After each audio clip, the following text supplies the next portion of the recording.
Hello, everybody. My name is Dylan M. Rafaty, and I'm the founder, president, and CEO of the North Texas Disability Chamber. I am proud to welcome another episode of the Let's Work Inclusively podcast. The Let's Work Inclusively podcast features individuals and leaders alike within the business, nonprofit, and government sectors, all talking about innovative ways to grow inclusion and accessibility within our communities here in North Texas and beyond. I am so excited to have a guest here today in the new year in 2026. We're already here. And so excited to have my good friend, my fellow friend who was part of our inaugural board of the North Texas Disability Chamber. She is today representing VisioTech. She's the founder and CEO, but also she's someone who I can trust, a fellow leader, a fellow ally for accessibility and disability inclusion. She is I think I consider one of my biggest fans, but also I'm her biggest fan as well. Ladies and gentlemen, please welcome Tiffani Martin. How are you doing, Tiffani? I'm good. Good. So happy to be here. Well, I'm excited to have you, Tiffani. We've gone way back from early days in 2020 when I first sort of got to know you, and you came on board and did not know what to expect, but I enjoy every minute of that journey with you. For those who don't know, the North Texas Disability Chamber is celebrating 5 years of Yeah. impact. And believe it or not, it takes credit to the people who are the backbone of this organization. And the backbone of this organization is people like Tiffani Martin. And so I'm so excited to kick off this episode. So Tiffani, can you share a little bit about you, your personality, about your organization, VisioTech, as well as your leadership and what got you into the disabilities landscape? Uh, this question always gives me like the heebie-jeebies. How do you talk about yourself when you can talk about others, but when you got to turn that lens on yourself, it's a little bit hard. Yeah. But no, my personality, I'm a Southern gal through and through. Um, love my family, love community service, as you know. But I love enjoying life. And part of enjoying life is making sure that I'm considerate of others. You know, the fulfillment that I get in life is being with others and building community and in those aspects. And that really is kind of my guiding light and North Star in all that I do, both, personally and professionally. But as far as my work and body of work, uh, I originally started in marketing, in digital marketing. I did that for several years. And it wasn't until I went completely blind due to diabetic retinopathy in 2016 that I made a pivot. And I've had type 1 juvenile diabetes since the age of 5. And over the course of time, there was some wear and tear, poor health management on my end. Uh, my parents and family support system was always there, but you get the rebellious teenager, and then you grow up and you're just not taking the best care for yourself, and that really did a toll on my body. And so over the course of a year, my health declined rapidly, and I found myself in Baylor Hospital here in Dallas, and on dialysis, blind, just trying to figure out life. And I realized that my purpose at that moment was to leave a legacy of helping and bridging gaps. Yeah. And that's where VisioTech came in. And so I built it literally on the 14th floor at Baylor Hospital. And I had a friend come in and help me build the website and had my first client in the hospital and made the hard pivot into technology.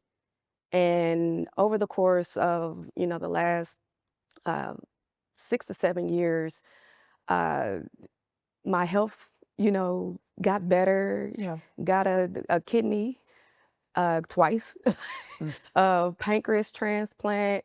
Then I'm like, okay, I got my health back.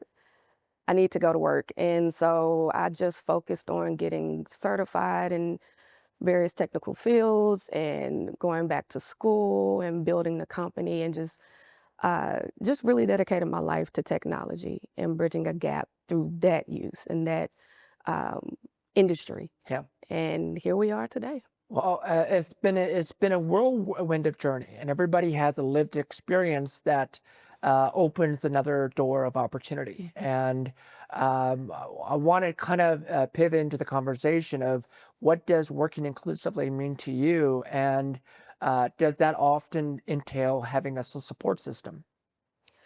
To me, I value support system. Being blind, one thing I like to say with my husband, I can't stay mad long. I'm gonna need you. So it's just one of those things. I find it a blessing, Yeah. in having those interpersonal relationships and Yes. uh, being able to build on emotional intelligence. I think that's one thing that you get quickly when you get a disability, and so I find the support system very necessary. Yes. For me, I look at that in different ways. I have what I call my board, which consists of all of my mentors, Yes. whether that's spiritual mentors or professional or industry specific. These are all a collection of people that I value, that can give me insight, can kick my tail in if I need it, Yes. and get me right on track. But I thrive off of those relationships and building in different projects and initiatives that I'm doing. So. Well, very good. Well, tell me a little bit more about your company, VisioTech. What is this core focus? Who do they serve? And who are the ones that or what is one or two projects that really uh, excite you the most? So, VisioTech, we are a social tech company. Okay. We are focused on building community, but we're doing it in a different lens. And so, our core mission is protecting humans as we are advancing with our systems and this emerging technology. Yeah. We need the central focus to be on the people that we're serving. And so, we are B2B. Okay. And one thing where we sit at as far as the intersection is artificial intelligence, accessibility, and cybersecurity, which, typically you don't hear all of those three areas Together. emerging together, but we like to really sit in between both functionality and compliance, but also safety and security. And I think those are very necessary right now during this fourth and fifth industrial revolution that we are experiencing. And so one of the main projects that I really leaned into last year was our education pillar. Okay. And from there, our partnerships emerged, three in particular with the Black Girls Hack Foundation and us being more centralized, focused on cybersecurity, the GEMS Camp, which I have a long-standing relationship with in the education aspect, and then Mark Cuban Foundation, and just assisting them in making their AI boot camps more accessible to students. And so those were all three, to me, successes in making sure that we're putting accessibility strategically in the places out there, but doing it in a very collective way. So, and this is very insightful that you are combining. So, VisioTech is basically a social enterprise driven by technology. Mhm. And within the cybersecurity, artificial intelligence, and accessibility landscapes, and Mhm. merging those together. And then you saw a need to further your impact by supporting organizations that are aligning with your pillars and your values. Mhm. And that's, I think it's important for listeners to hear, is to align with your values and the areas of goals that you're wanting to serve, and how do you better benefit the public. And Right. so this is really, really nice to hear. I want to emphasize, um, uh, do you believe that accessibility and inclusion is an economic driver? And if so, why? Absolutely. you see, consulting companies like Accenture and Deloitte that really show how diversity strengthens organizations. They're around 21% more profitable when you have more diverse teams. A lot of people don't realize this, but the market, well, the purchasing power that the disability community possesses is $13 trillion. Yeah. It's not only that you're getting the person with disability, you're getting their caregivers, you're getting their families. And one thing I like to say about our community is once you get us locked into a brand and we trust that you're, taking into consideration Yeah. all of our needs and so forth and making your products more accessible, products or services more accessible, we'll stick with you for a Yeah. lifetime. But I don't think really, people look at it from that lens. And being that 1 in 5 global citizens in the world has a disability, why wouldn't you want to tap into that market from a business standpoint? Yeah. So, Well, and you're absolutely right. As somebody who uses Apple products, right. Apple was baked in a way, baked accessibility into it. Yeah. And that not only from color contracts to the different types of features of their phone and the integration between apps Hmm. and so forth. And apps I'm referring to as applications, not appetizers.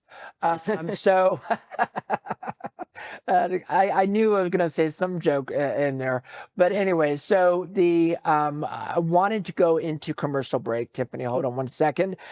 For those who don't know, the North Texas Disability Chamber is having its 2026 annual meeting coming up on Friday, February 6th, 2026 at the Plano ISD Robinson Fine Arts Center. And we're also presenting the inaugural Texas Disability Hall of Fame. It's an exciting time, and I know Tiffany is on the selection committee. Hmm. And so it is a great opportunity for the entire public here in North Texas to attend our event. And it's a great opportunity to learn about what is happening in our region, the opportunities, the challenges, but also sharing our vision for this year. In addition to the Texas Disability Hall of Fame, is to recognize leaders who dedicated their lives 20 plus years of service, advocacy, and leadership to our community. So look online on ntxdc.org/events, and please register an RSVP to attend. It's free to attend. We encourage all of you to show up. Thank you.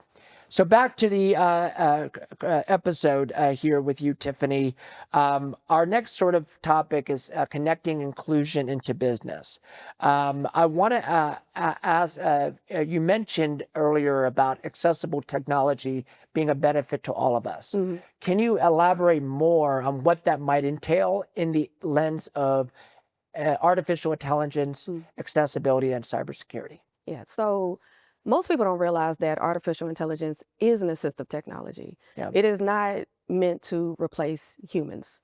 And I want to emphasize that what it is meant for is to augment our current abilities.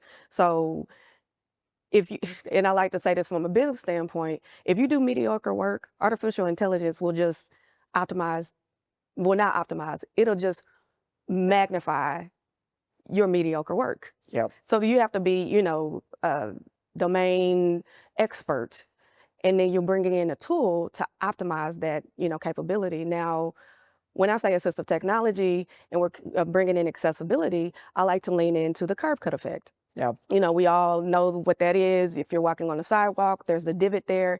It was meant for people that utilize wheelchairs, but Yep. everybody uses it. If you're a bike rider, if you're walking with, a rollable suitcase or briefcase, if you have a dolly with tools, everybody is using this part of the curb. That's essentially what, you want to see with artificial intelligence is when we're bringing it in, who's using it? Not only people with disabilities, but we're seeing people use it with automation, innovation, and content creation. Yep.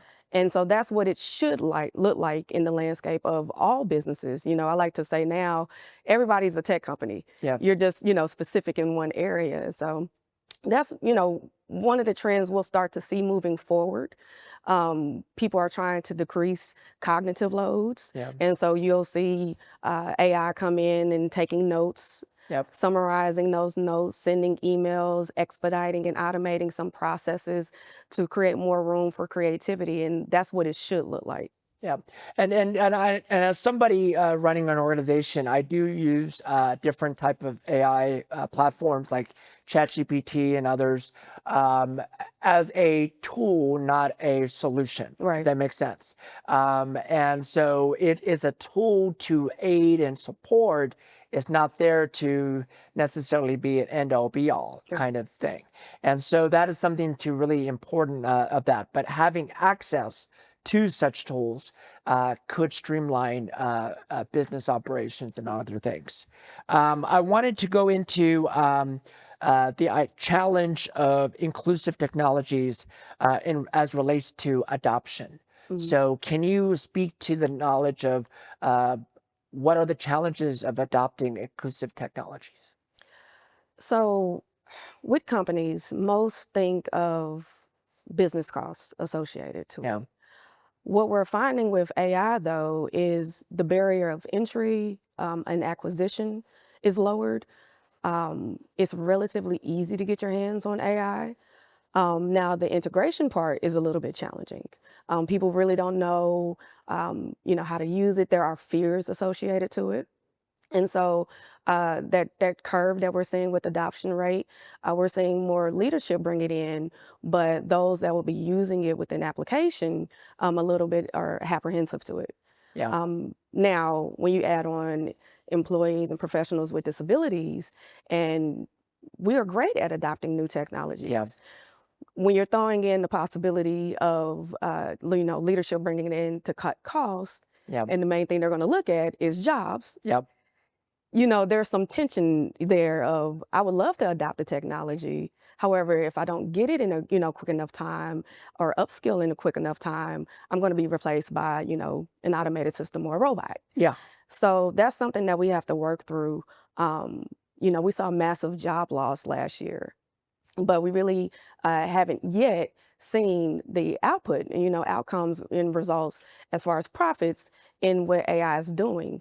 But like I said, leaning back in, you really want to upskill. And I'm going to take an affinity to professionals with disabilities because I am one.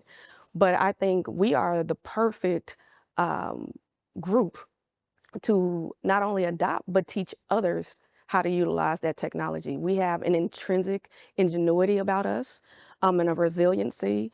We're always thinking outside of the box because we have to, yeah, because the world is not built for us. yeah, And that is the type of creativity, critical thinking, as well as just communication, because we have to articulate our needs. yeah. Those are the skills, the durable skills that you're looking for when you're adopting new technologies, but when you're building out this new labor force. Yep. So, Let me ask you this. You come with a lot of lived experiences, both in leadership and into working with various organizations and entities. Can you talk a little bit more about your background, educational background? I think it's important to highlight the certifications and the degrees that you have because I think it's quite impressive, and I think people need to know that impressive resume you have. So could you highlight some of your educational and certification background? says the superstar sitting across from me right now, but no, my background, I like to say that my undergrad was a hustler's degree. I got my business administration degree with a focus in entrepreneurship. And so I did just that. And most people can't say that they utilized their degree and went right into it. But it did take me some time. I was in a 9 to 5 and 5 to 9 for a very long time. Yeah. But did that. And when I made that pivot that I mentioned earlier, or alluded to earlier, and went into from digital marketing into technology, the first certification that I became a Scrum Master. Okay. And while that was important, in technology, agile is more focused on incremental and iterative processes, but I wanted to understand the system Yeah. and how to design effectively. And so that was the first one. Then I progressed and became a certified product owner Yeah. and product manager. After that, I attended the Blind Institute of Technology and wanted to understand web accessibility, digital accessibility, and get technically trained there.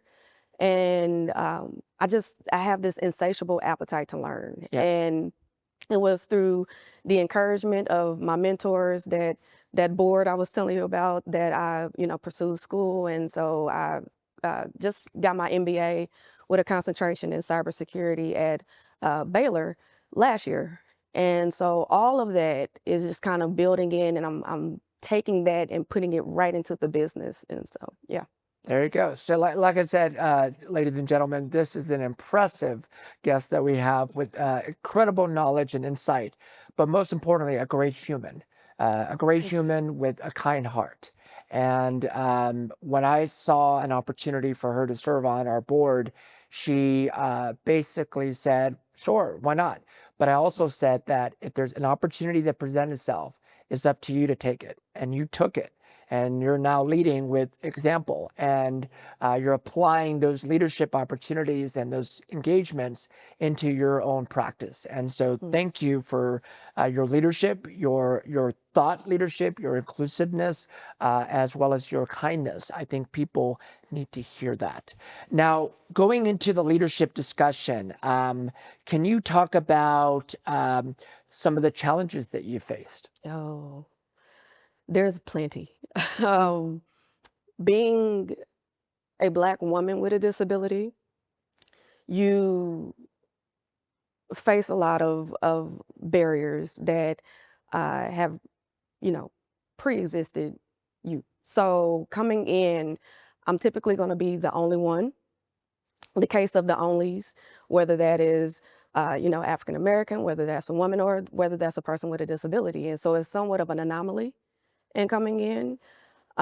With my business, I had to use my business partner, who is, a sighted male, to basically have discovery meetings or, introductions. And finally, once we locked it in, that's where I came in. And I did that for a long time until I said enough is enough. We're going to work with companies that are like-minded and like-spirited, who will serve all persons. If I have to hide, as the leader of this company, if I have to hide a important, integral part of myself in order to acquire that partnership or business, it's not for us. Yeah. And so it's one of those I wanted to lead by example. One of the challenges that I'm seeing, I've had the pleasure over the last month in meeting with Fortune 500 companies based here in Dallas. And the one thing I'm asking about is, what does your labor force look like? Does it look as diverse and inclusive as the consumers and the people that you serve? Yeah. And what I'm finding is you rarely see people with disabilities on the C-suite level. Yeah. Now, whether, the disability is apparent or non-apparent, is another story, but we're not seeing it, we're not hearing it. Yeah. One of the companies out here that I really appreciate in taking the lead is JP Chase. Yep.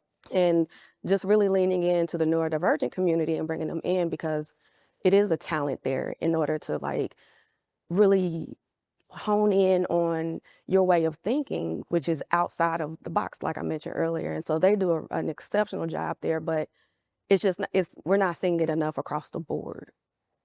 Yeah, Tiffani, you really brought up another good point of representation.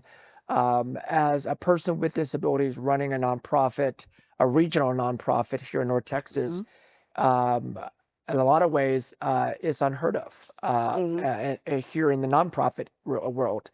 And I'm trying to encourage more leaders with disabilities to step up, but also they need a support system that we talked about earlier to get there, and they want it. It's just a matter of providing that access point from A to B. And so yeah, you're absolutely right. In every industry, there needs to be some level of representation of who you serve, especially when you're trying to diversify your customer base when it comes to providing your products or solutions. So I want to go into commercial break, our second and final commercial break. Upcoming on Friday, February 27th, the North Texas Disability Chamber is partnering with our friends at the Dallas Mavericks to do the second Disability Inclusion Night. We're actually going to have a pregame panel and networking event prior to the kickoff of the game. I would encourage all of you, if you're a Mavericks fan or a basketball fan in general, or simply a North Texas Disability Chamber fan, I would encourage you to come and attend our Mavs Disability Inclusion Night on Friday, February 27th. You can learn more at www.ntxdc.org/events and purchase your tickets. Bring your family, bring your friends. Let's make it a fun and memorable night. Thank you so much. All right, back to it. Now, I want to get back more on a personal level. Okay. Richard is not here today, and let people know who Richard is. That's my CNI human. There But you that's go. my husband. That's my honey. That's your honey. Is that your honey bun? That's my honey bun. Okay, very good. So I want to go elaborate on your relationship with and Richard, and it kind of ties into the support system and why that is so important. You got me blushing, but okay. It's up. The floor is you. So what? Tell me more about your honey bun and what why that's so important. So I find my husband incredibly strong. One, you're dealing with me, but the fact that he gives me the space to be me, to explore, to pursue. I think all of my success I can contribute to my husband and my family and support system. But my husband at one point in time when we first got married, our second year of marriage was a pandemic. Yeah. And he had to walk away from the workforce, and he's taking me to doctor's appointments, dialysis. He's, setting up all of, my medicines, and then, turning around, I decided to go to school, and he's right there, helping me format papers. Does this look right? And I think it's just, I don't want to call it rare, because I know there are great men out there. I have a family full of great men who are, all married to strong women, but allowing them to bloom and blossom.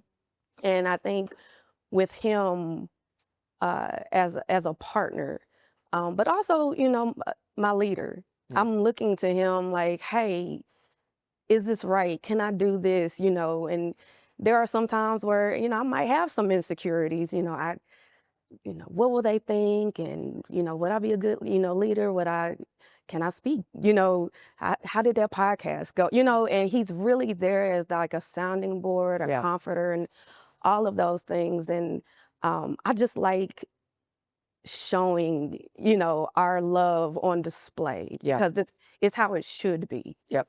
Just embracing all of somebody, their imperfections, all the things you love, some of the things you might dislike, but just embracing all of them and getting through this, very challenging life that we live. And so, yeah. Well, I don't know if those that know, I've gotten to know Richard over the last couple of years, and as of late, I recently noticed that we were at an event together, and he was the MC, and I'm like, wait a minute. Night and day. I'm looking night at him, like, oh, he's so calm and supportive. Daytime, he's like, woo, running the show. He's dancing and it's energetic. And so I love the balance between the two. You guys complement each other. And that to me is so important for anybody with or without disabilities. Having a confidant, someone you can trust, someone you can lean on, someone you can ask for input. But at the same time, you guys both mutually support each other, and your contributions in a way. And so I want to really highlight that, and I think it's so important because as we grow and be successful in our own unique ways, we have to give credit to the people who support us, who are sort of our backbone. Yeah. Like my success through the chamber is because of you, Tiffani. Believe it or not, it's because of your leadership and your willingness to tolerate somebody like me. But no, in turn, you have opened the door. You've done introductions, even when I told you not to, but you have always, created space, opened up a seat at the table. And if there wasn't a seat, you unfolded one. So, and I appreciate that. And it's just, it's rare. But all of, you and Rich and my family and friends. I just have a remarkable support system, and I really want to highlight what you all do. It's one thing where you're kind of going in and you are a force of nature, but Appreciate it. and we need it. When you say show up and show out, that's what we need. But it's another to kick open the door and then bring everybody with you, and so I really appreciate that. Well, I appreciate you and Richard and everyone who has been along this journey. I want to sort of, before I close, I kind of want to give you that floor of anything that you would like the viewers and listeners to know, where to find you, any last minute words, something that you want to give. Absolutely. I really want people to look at this podcast, hear it, however, with medium, but take into consideration what you can do different. How you can bring the conversation of disability. Disability isn't a dirty word. Um, and quite contrary, it's not us that have the disability per se. The world has rendered us disabled by not being more inclusive. And so if you would take reflective time, bring the conversations into the workplace, into the home, and be comfortable with the word disability, be comfortable in exposing yourself uh, to the community, to others. If And one thing we like to say in the community, if you're not disabled, just wait.